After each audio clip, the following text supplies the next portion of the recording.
Okay, so once you've printed your pattern out, it'll look like this. The 8-inch pouch is in 2 pieces on 2 pages. The 6-inch pouch is on 1 page, but it's also 2 pieces. And the 10-inch pouch is over 3 pieces. Just that 1-inch square block there, just use your quilting ruler to make sure that it is actually 1 inch. And then you're going to cut around the darkest black line, and then the 2 pieces will join on that dotted line. Okay, so I've cut my pattern out. One of the pieces I've cut on the dotted line, the other one I've left space for glue, so I'm going to stick some glue on. Oh, hard to show you. Some glue on. Let's glue the 2 pieces together. So that line there just indicates your seam allowance. So you're going to be cutting your fabric on the outside line. And these other lines, they do mean something. I'll explain those to you in class. So when you're cutting your pieces, your fabric has a right side and a wrong side. You want to make sure that all of your pieces are cut in the same direction with the print side up. You can't fold your fabric over and then cut, because then your 2 pieces will be in mirror image to each other and the bag won't work. So when you cut, make sure you cut each piece individually like that. This fabric is directional, and this here is actually the top of the bag. This is where the tab placement goes. So if you want to use directional fabric, you need to make sure that your piece goes on the diagonal and that whatever print is on the fabric faces that way up. So that's the top of the bag. That line as well actually happens to be the bottom of the bag. So those 2 diagonal lines are actually the straight lines of the bag. So if you're going to use directional print, make sure you place it like that. So I'm going to be cutting 2 pieces from this fabric and 2 pieces from that fabric for the outside of my bag, and then I'll use 2 other pieces for the inside of my bag. So I'm going to have 4 pieces for the outside, 2 in each color, and then 4 pieces for the inside, 2 in each color, and they all need to be cut in the same direction. Okay, so I have all of my fabric cut, and you can see they're all in the same direction. I have 4 pieces for my outer, 4 pieces for the lining. These are upholstery weight fabrics. This is a wool, and these are denim. So they're all heavier weight fabrics. If you're using a lighter weight fabric, you'll see it says to use woven fusible interfacing. So just to show you what that looks like. It's a fabric type interfacing. It's got the glue on one side so you can fuse it on. And you can see it's actually a woven fabric like a cotton, but lighter weight. There are some that are more felty feeling. Just make sure you don't use a papery one. You don't want to use a papery one for a bag because it won't sit nicely. And then the last thing you need is your tabs. These instructions are for cutting from fabric, preferably a thinner fabric. But if you want to use leather, the size is slightly different. If you're using anything that you can have cut sides and don't actually need to sew the sides. And that's everything you need to do before the class. So you need 2, 4, 6, 8 pieces of fabric, all cut in the same direction. And you can see my llamas line up with that diagonal edge. So directional fabric, make sure you get it on the bias basically. That's your top edge. And you need your tabs, and that's all you need to prepare. Right, so just an explanation of the patterns first. So you've received 3 sizes, 6-inch, 8-inch and 10-inch. We're going to work on the 8-inch, but they're, other than size, they're pretty much identical. When you look at your pattern, this is the top of the bag. So like you can see, I have fussy cut my fabric for the direction, and I've used that top of the bag so the fabric ran in that direction, so that my llamas will sit the right way up on the bag when it's standing like that. The other lines on the bag, you'll see there's these diagonal lines. Those show you medium-sized bag. So if you folded it like so, you'll see that gives you the top of the bag and that face. That one gives you that part of the bag, and then that little one up there would be the bottom of the bag. So if you're wanting to fussy cut, make sure your pattern gets to where you want it to be. Like if you wanted something in the center of the bag, you try and center it into that panel there. And obviously the bottom of the bag is the bottom of the bag, so you wouldn't want to take something important there. Then you'll also have these lines around the edge. That's just your seam allowance line. Again, if you're wanting to fussy cut, just so you can see where it is. And then you've got your tab placements. Then you've got, for your tabs, I've given directions for, oh, here. My pattern hasn't got it because this is an older iteration of the pattern, but you'll see there's directions for fabric tabs and for leather tabs. These are all, the fabric tabs would be sewn in the way these ones are done. I did them with leather, but hey, there we go, on the camera. So for fabric tabs, because those will be constructed in a different way, because you've got raw edges, and then the leather tabs like that are with raw edges, and you can either sew them in if your machine can handle it, or put them on with rivets like that, which is what we're going to do today. So there are some slightly different instructions depending on whether you're going to sew your tabs in or whether you're going to use rivets, and I'll go over that later. Okay, that's your pattern. Okay, so make sure that all the panels, your 4 panels for either your outer or your inner, are the same direction. So that diagonal needs to be in the same direction for all 4 pieces. That's important because you won't be able to assemble it otherwise. So you're going to take one of each of your contrasting fabrics. Get these guys out the way. You're going to turn them right sides together, and then you're going to match this angle, this wide angle here, with that little cut-off tip. So that little tip there has been cut off. And you'll see that angle is the same as that angle. So that is going to meet that there.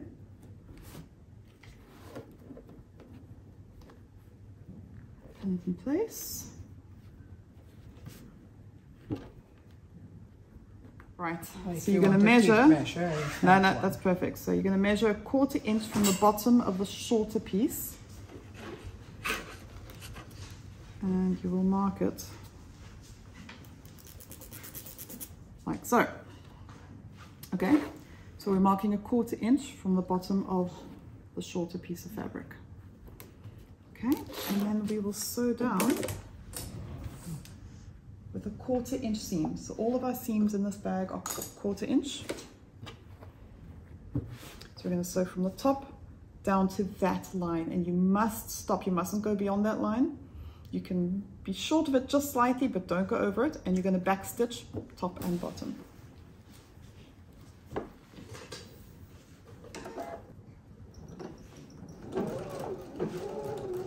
Back stitch. Never recommend you sew over needles.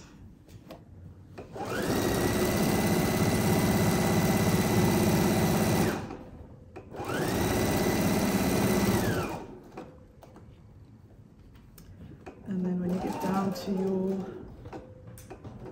1/4 inch, back stitch.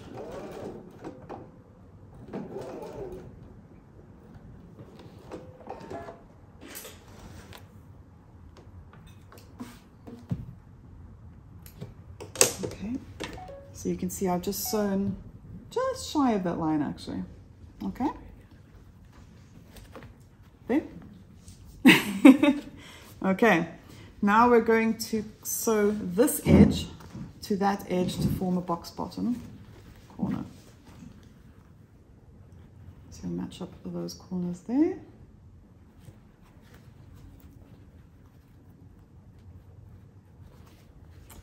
And then it should go right up to there like that.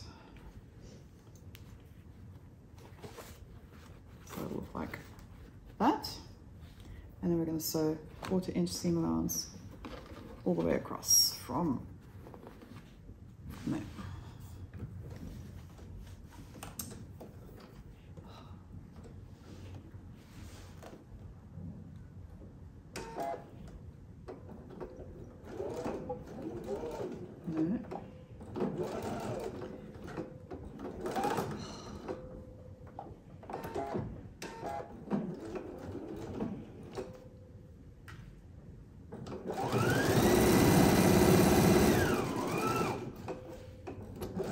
Again, make sure you backstitch, bag falling apart.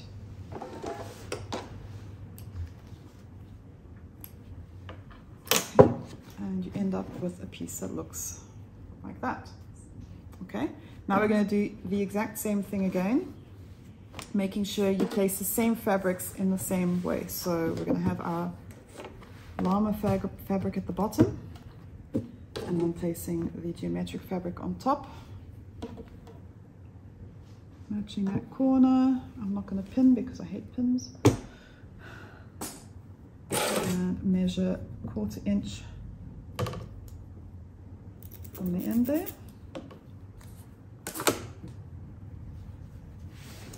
And sew it at 1/4 inch.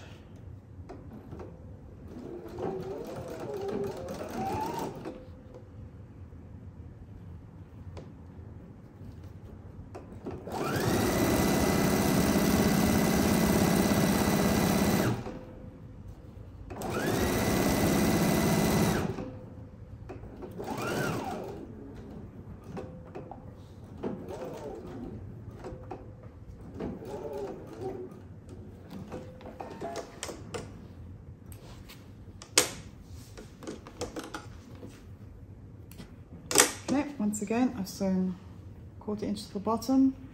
Then you're going to bring this edge across to there. I do suggest you pin that corner because it just helps keep it in place so it doesn't slide. And then we're going to sew across that seam.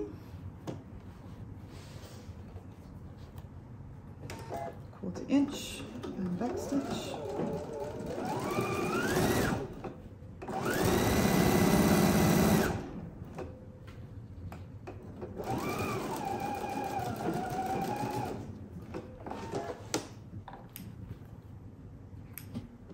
Okay, so now you should have 2 identical pieces. Make sure they're identical because we're going to be putting them together and then you get your alternating fabrics. So if they're not the same, your fabrics won't alternate. Okay, once you've done that for your first 2, then you're going to do the exact same for your other 2. Outer lining, it's reversible, so outer and lining is kind of interchangeable, but so go ahead and do that.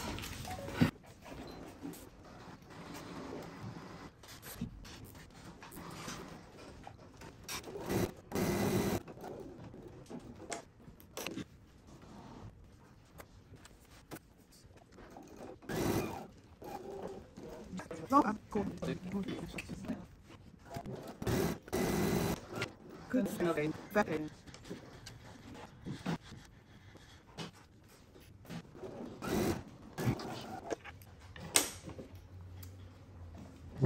So there I've got my other 2 pairs. So once everyone's got their 4 pairs, then we can move on to the next step. Okay, this is the part that can get quite confusing. So don't stress, it's actually quite simple. It's just because it's funny shapes. So we're kind of going to do exactly the same thing again. So if you imagine that was the first panel that we put down. And then our llamas is the second piece we're going to put on top. And we're going to do the exact same. We're going to match that corner to the little cutout.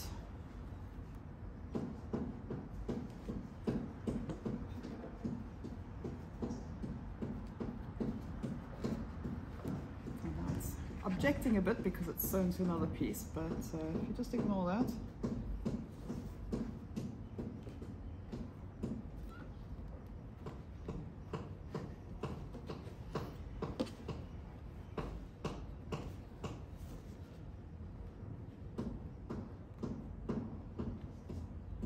Would be today they start doing work next door.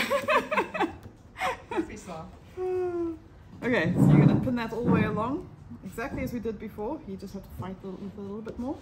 And then once again, you're going to measure your quarter inch. Whatever. Okay, exactly the same, mark the quarter inch, and then we're going to stitch all the way down. So just convince yourself it's exactly the same as we did before. It's not hard, it's not scary, it's just the same thing. Make sure you backstitch.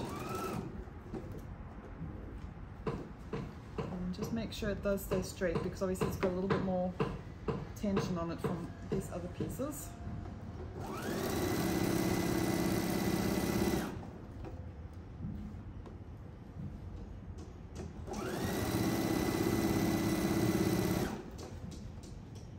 Try and make sure you're not stretching or yanking or pulling, just let your fabric lie. Down to the quarter inch where you're going to stop and backstitch.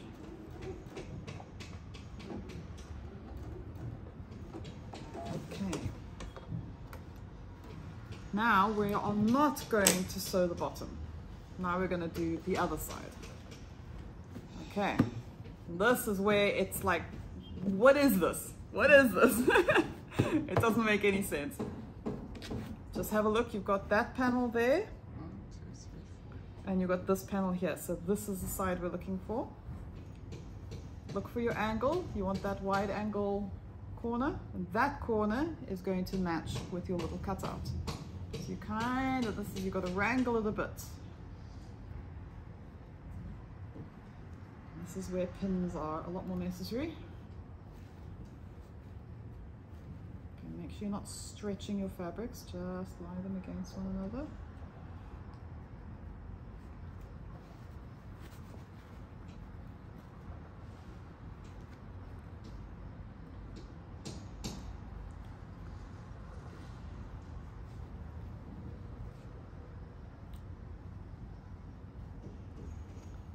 Okay. And you'll see, magically, you've got your box shape, okay? So that's what we're going to stitch, and mark your quarter inch from the bottom. Just do it that way.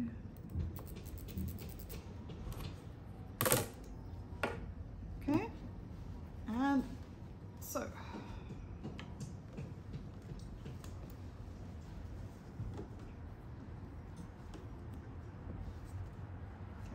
Sure your fabrics are nicely aligned,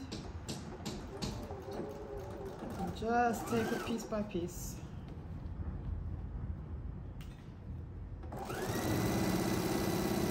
So sew what you can, and then make sure it's all nice and straight. You can readjust.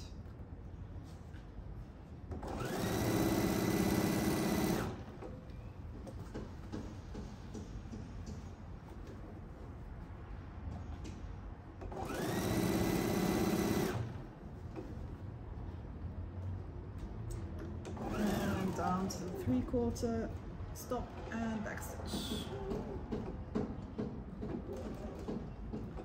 Okay. So see, you've now got,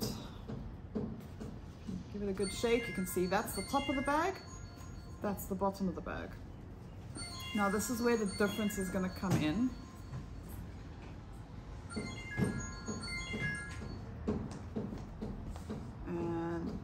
You're going to make sure you get these corners good. For some reason, because I've cut this one on the bias, it's really, really stretchy. I'll be fighting with it a bit more. You want to match your center seams.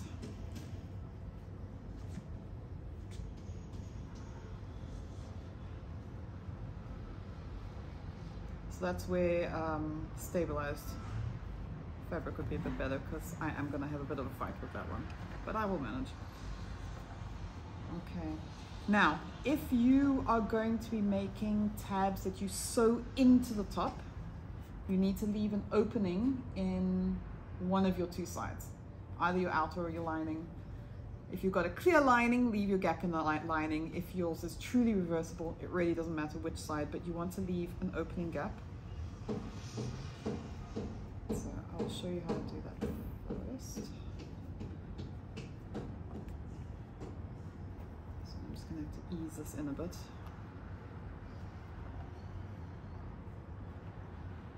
This upholstery fabric is very unstable. To really convince it.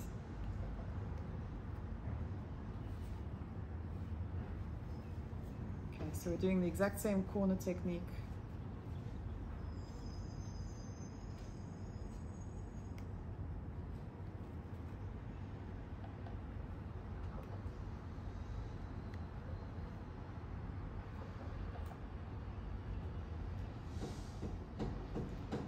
See, it does get there.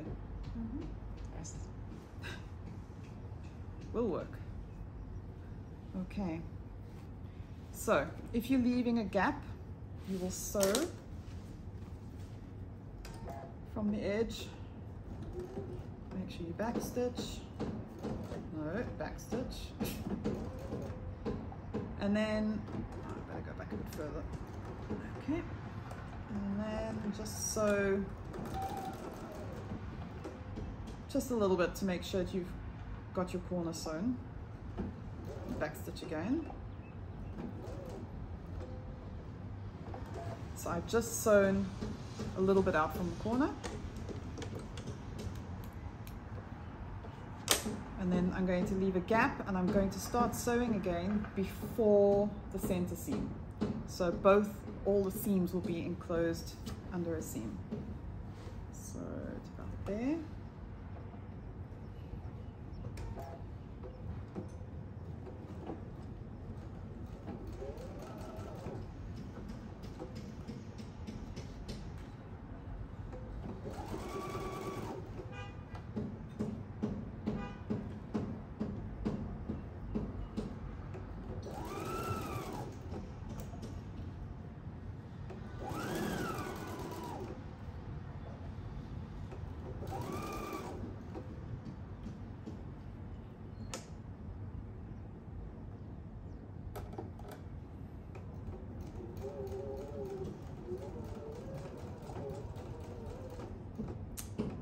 Button doesn't work. Okay, and now effectively I've left a turning gap. Okay, so you only need to do that in one of your two pieces, and then if you are doing riveted on tabs, you don't need to leave a turning gap at all.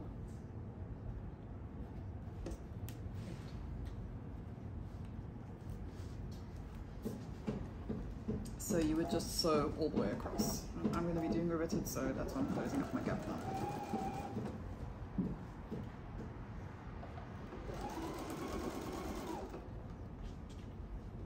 When I say you don't have to leave a turning gap at all, we will be learning leaving a turning gap, but not in the bottom of the bag.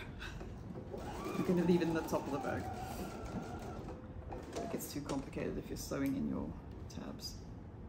Okay, so that is your either your inner or your outer. That's how you complete it.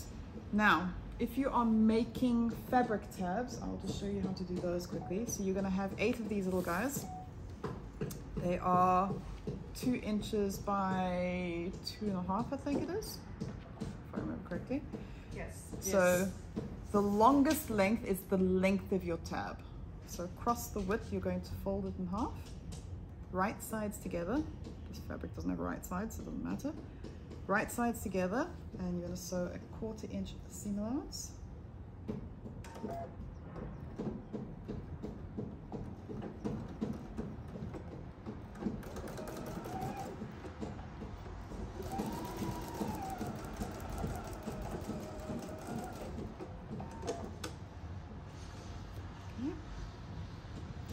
Now you can leave them all joined together and do it, in one long tube, but we are going to be turning it through. Longer tubes are harder to turn through, so it's entirely up to you. Then I am going to open my seam allowance and press it open. So obviously the rest of the thing will get pressed as well, but that doesn't matter.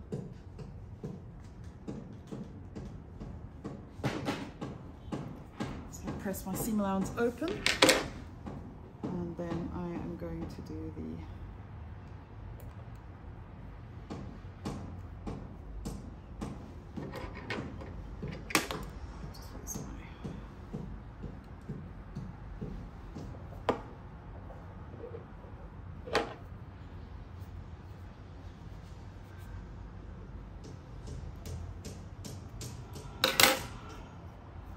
turn it through, and then get your seam allowance, down the center, and give it a press.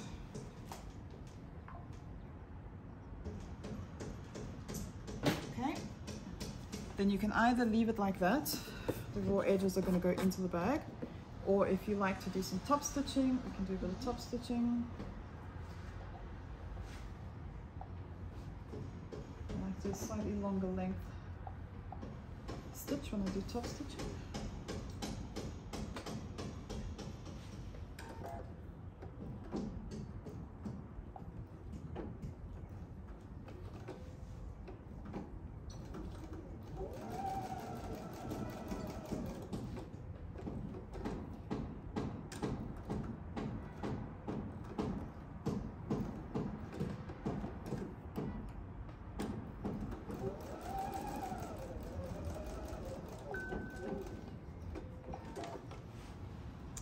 Okay, and that's a little tab. It should measure 2.5 by 3/4 of an inch, which that does. And that will be, in fact, you can then fold it in half and give it a press.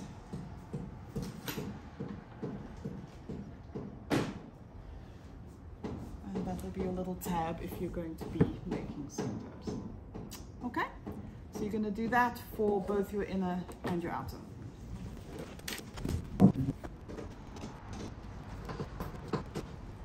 Yes.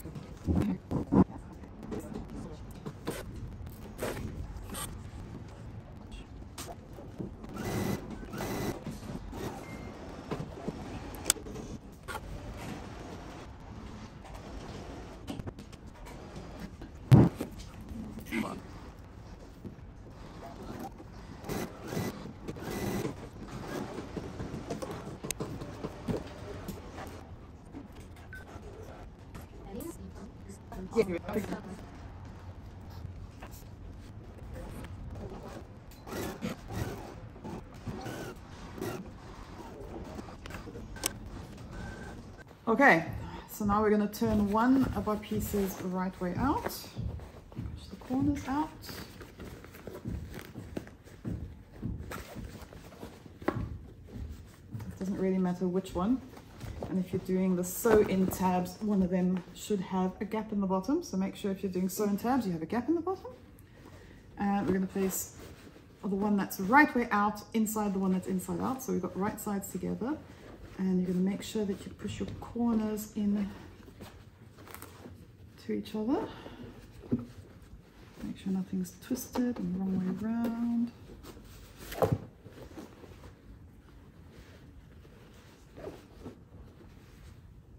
Okay. Now your seams are going to match at 1/4 inch down. So they will cross over each other slightly.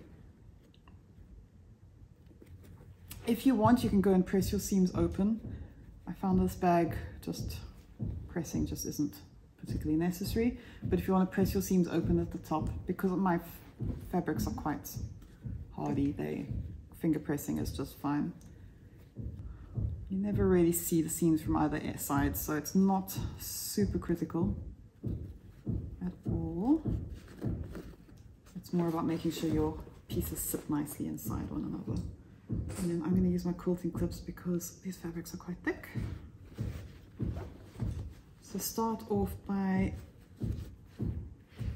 just pinning your clipping seams. Oh, that seam allowance wasn't very good there, was it?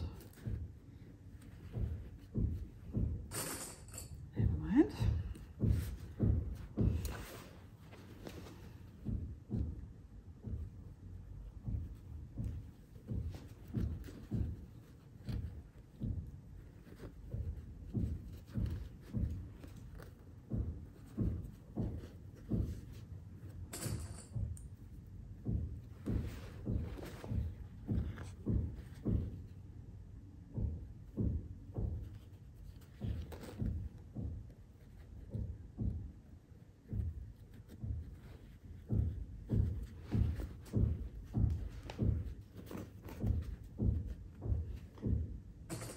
Okay, once you've put those forward, just once again, just make sure everything's sitting snugly and looking about right inside.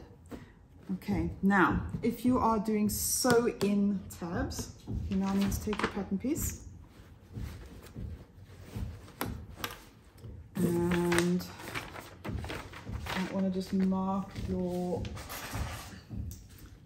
those tab marks. If this pin works, yes it does. Just mark them on the wrong side of your pattern piece so you can see where they are.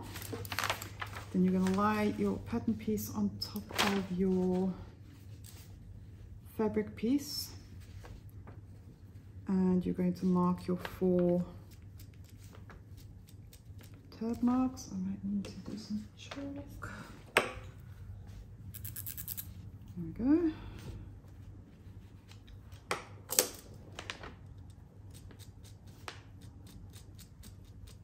Okay, this one I'm not sewing them in, so I'm not going to worry about doing all 4 sides, but you'd go around and mark all 4 sides. Then you'll take your little tabs that you've made earlier and you'll stick it between the 2 layers. And I always leave it sticking out just a little bit more than the seam allowance so you can see it and be aware that it's there.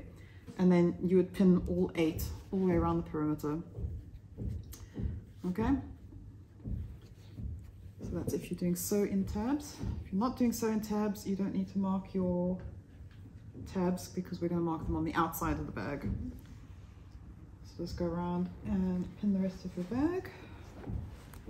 I'm now using a combination of pins and clips, but that's okay.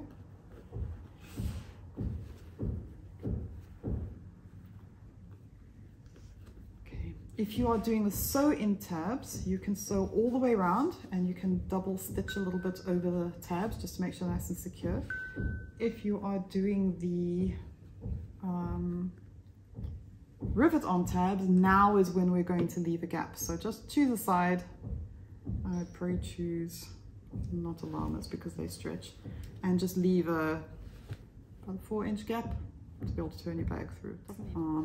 Okay, so make sure, I'm not going to do it on the llamas, I'm going to make a line so I don't forget to stop. So I'm just making a line where I'm going to stop sewing, because that just helps me remember, because otherwise I sew all the way around and then I have to unpick it. I've done that a few times. And then it doesn't really matter if you sew from the inside or the outside of the bag. Okay, so I'm leaving space and we're going to use a 1/4 inch seam allowance.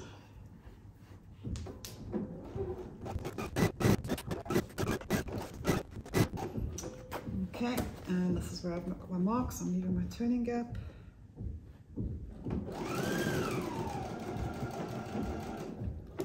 Back stitch so it doesn't come undone.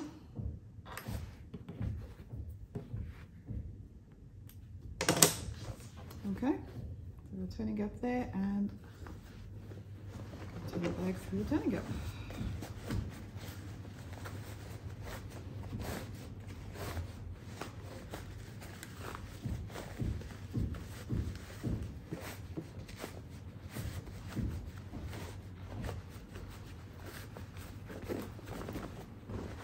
Okay, I'm going to push one side into the other.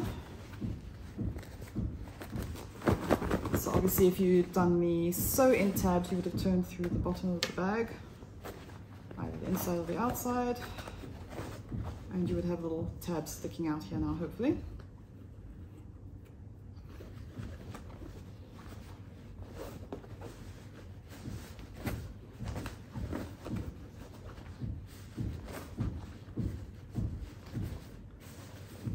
Okay, and then we've got to roll the top, and we're going to press the top. I'm going to bring my pressing mat up here.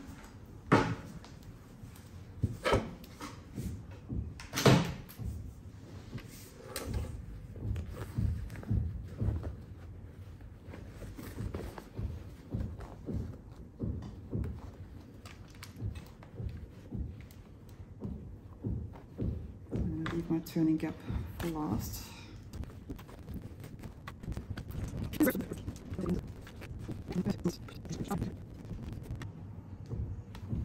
Okay. And then you can go around and clip or pin all the way around the edge. I'm not going to, but I will be clipping the... you could hand sew this or glue it shut, but I'm going to be doing a scant 1/8 of an inch top stitch, and honestly you can't see it once the bag is done, so bother. Okay, so now we're going to do a top stitch, so I'm going to lengthen my stitch length, and I like to do a bit less than 1/8 of an inch, so pretty much close on the edge, and I do actually prefer to stitch on the top of this one. I don't know why, it's just the way I work. No rhyme or reason.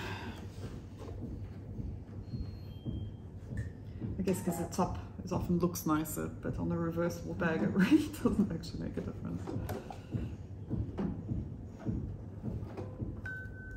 Okay, so obviously if you've got your tabs sticking out, you'll now have your little tabs that you'll be sewing over as well. Make sure they're sticking upwards.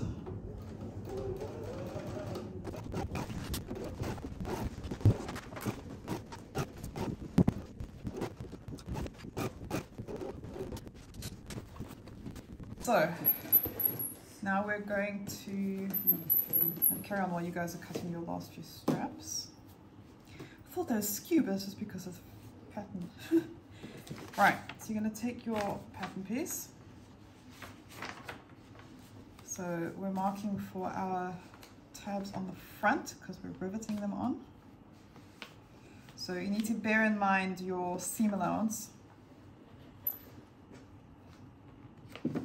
So you're going to be lining it up to those 2 points, and you're going to mark your tab placement. You can do it with a pen or a chalk, whatever you prefer.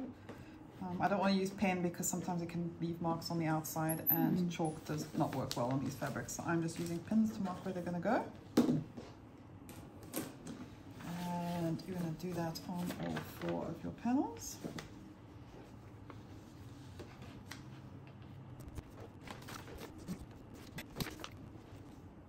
Okay,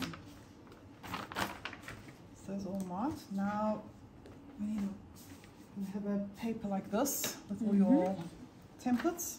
So you need to choose the ones for the right size. So we're using the 8-inch templates, and we're going to start with the top of bag template. And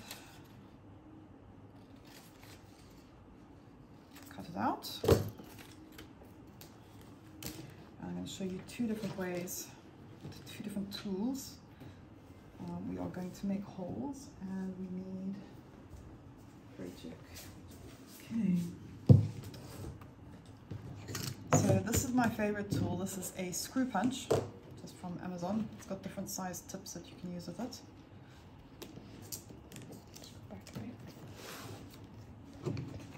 Okay. Okay. Then you'll place your template between your marks, and with the top of the template where it says top of bag on the top of the bag. And then you're going to punch a hole through each of the marks. And that's gone all the way through.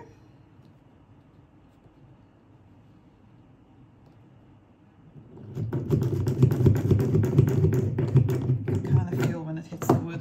Always work on a piece of wood, not on your cutting mat, because it will literally destroy your mat. And there I've got little holes.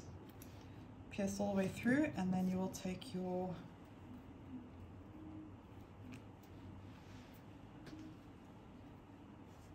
fray check and just stick it on like so. Okay, and then you're going to do that 8 times. The other way to do a hole is with a punch. So you want your hole to be approximately the size that I put on the template. I think it was 2mm. Again, you're just going to line it up with the hole and whack it with a hammer. This one is far more noisy. I actually ended up buying that because I kept wanting to do things late at night, and this was just too noisy, so I ended up getting that and the rivet press. Or on a Saturday when my husband's home, we go, it's too noisy.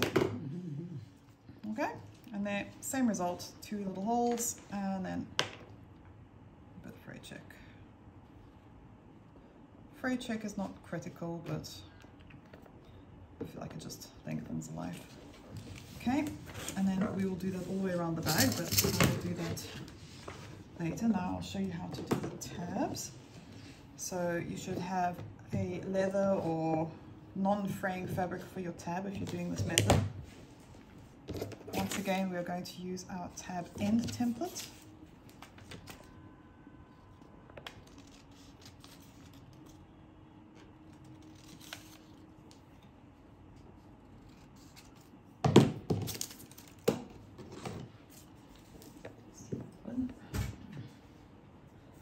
Okay, and again you can use either method.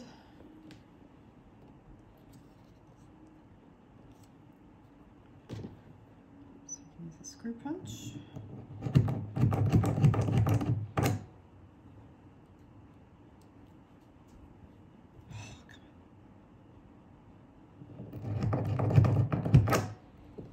I'm very fussy, I like my holes to be all perfectly straight.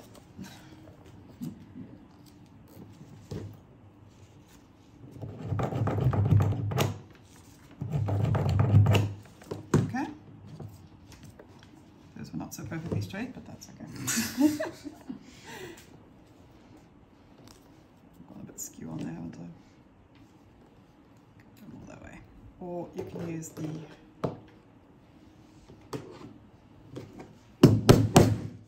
punch. And you do need to do it on both ends of your tab.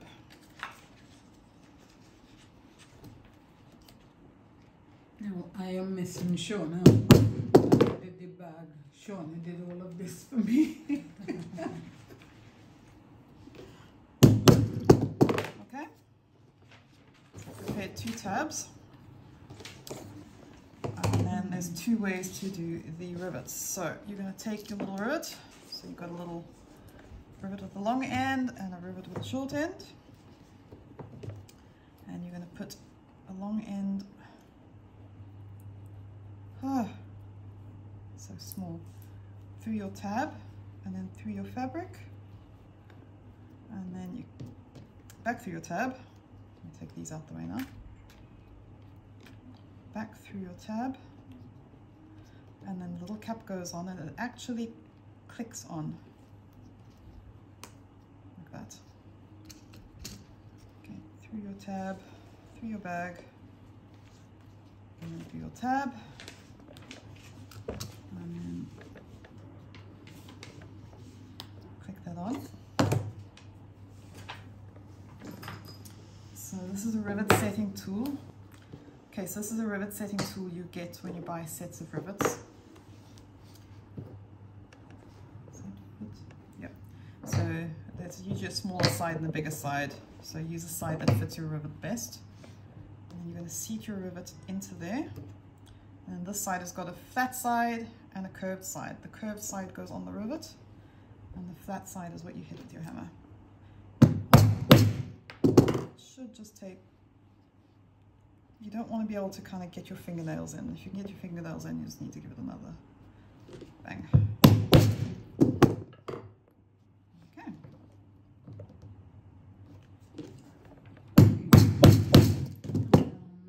That's it. Okay. Okay, so I'm going to do it again. This one. Rivet. Nope. Rivet through the tab first. Do the right side of the tab. Through the bag. Back through the tab. And the cap. Rivet.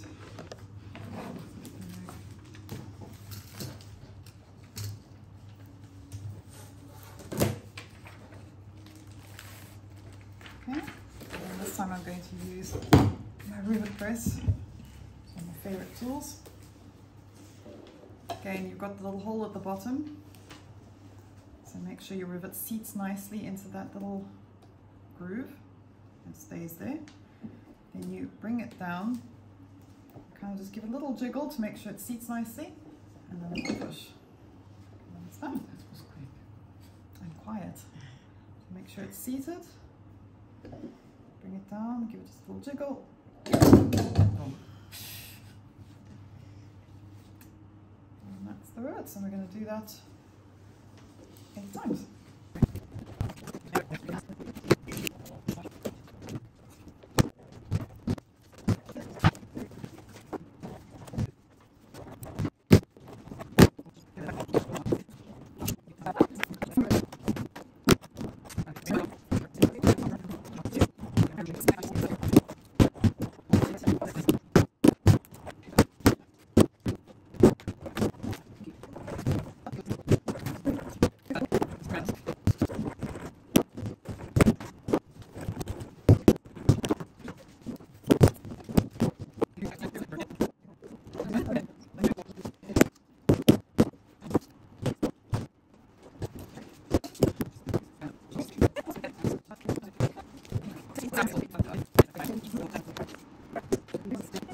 Okay, so there's the riveted tabs.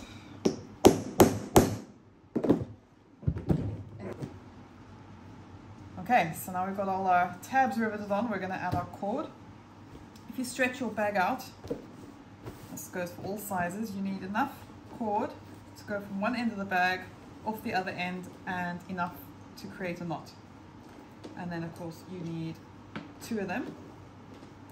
And we're going to just seal the ends with a bit of fabric glue. Not that much fabric glue, but there we go. Okay, once you've done that, you're going to, I don't think it really makes a difference which is the side of your bag, which is the front, but I quite like my llamas, so I want them at the top. Okay, so this will be the side. So I'm going to go in from this side, go all the way around.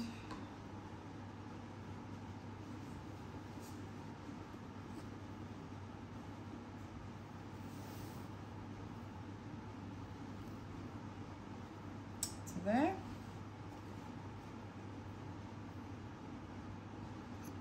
And just do a knot.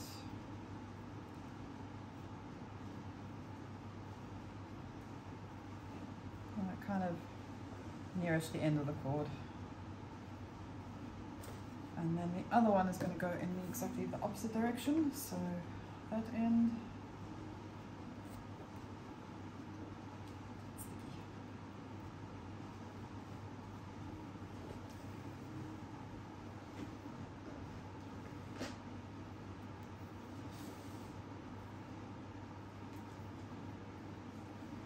So.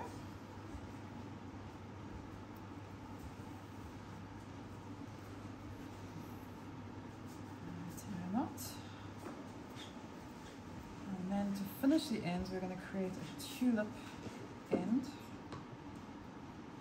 So for that you want to use quilting cotton.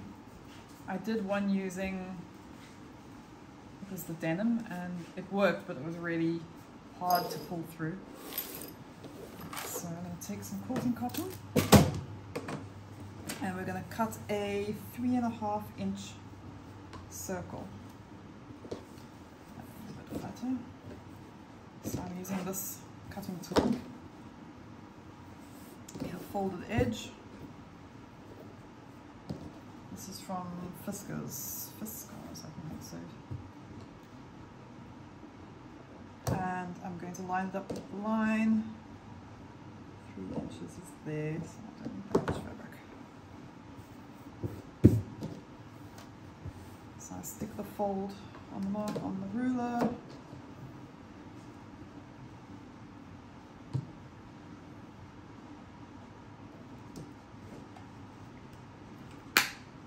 And this is a little rotary tool.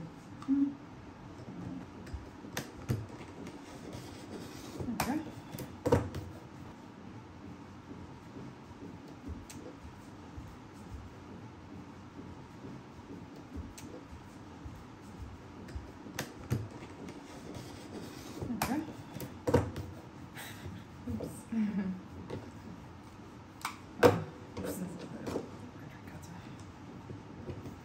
Okay, 2 little half circles, and we're going to keep them in half like that, and then we will move to the sewing machine to sew them on. Okay, so our bag is ready with our cords on it, and we've got 2 little circles, 3.5 inch circles folded in half. So you want your cord end. If you have thicker cords, so Juliana, for example, your cord is thicker, so your circle will need to be bigger. Okay. So maybe 4 inches. Okay, so we're going to put the cord over the circle on the curved raw edge on the end, and then we're just going to tack that in place.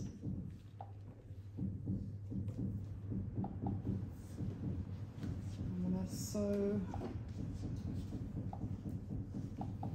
slightly longer stitch, and I'm just gonna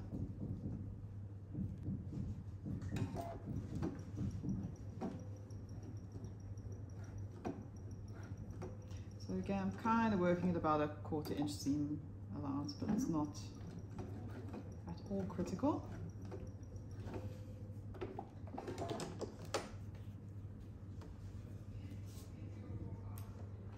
Okay. Then you're going to take one side and you're going to fold it across, but you don't want to be pulling it tight and all the way to the end. You kind of just want to bring it over about there, and just check that you haven't taken it more than 1/3 of the way across. So fold the other one across just to check, because if you fold too much then it won't work. And then I'm going to stitch along the bottom of that raw edge that we folded over.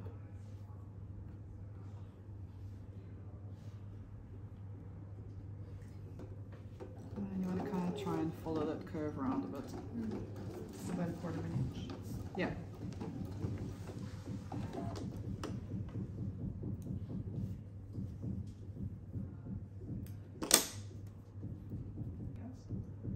Okay, then you want to fold this over. Make sure you're not folding that end over again.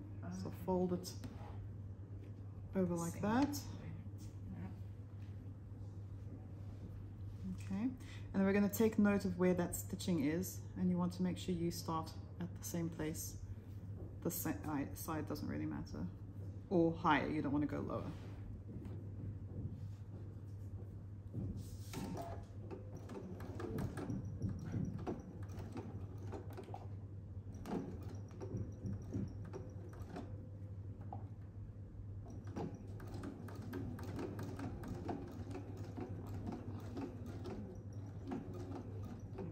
All the way to the end. Back stitch. And then you're you're going to trim the corners, and then you turn it. Oh, okay.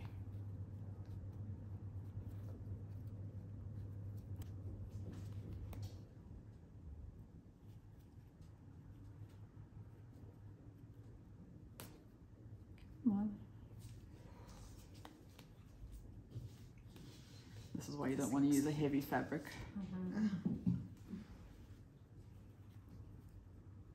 And there's your little tulip end.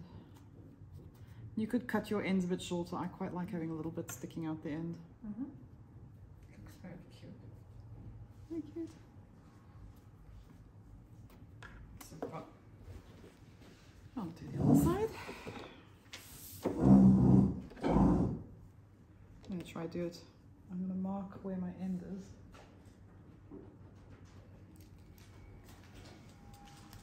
And undo the knot. See if that makes a difference.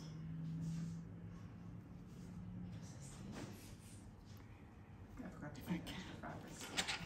I'll do mine in the batik. I have some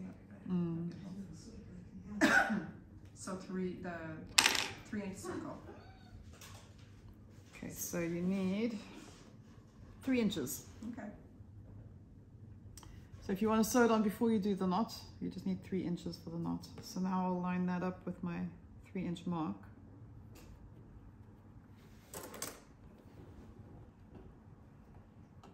Come on.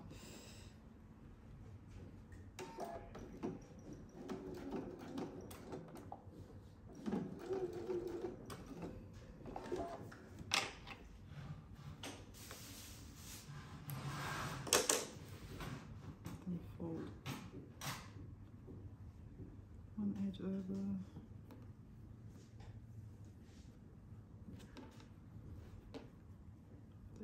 This.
Okay, now tie the knot.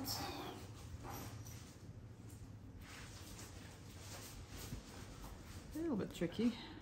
You can get the knot a little bit closer to the fabric if you do it this way. Yeah, okay.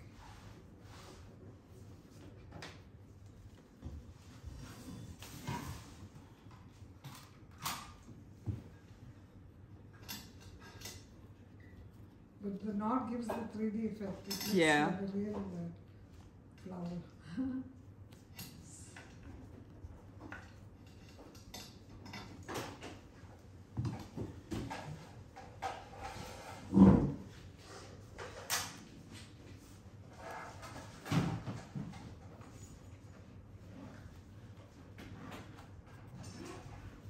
Yeah, I think it's got a slightly nicer shape actually. Okay, second one. Because I tied the knot afterwards, I could get it closer to the fabric, and it does have just a slightly nicer shape. Yes. So I could probably pull this out and Yeah. retie the knot and get it closer. Yeah. So there they are.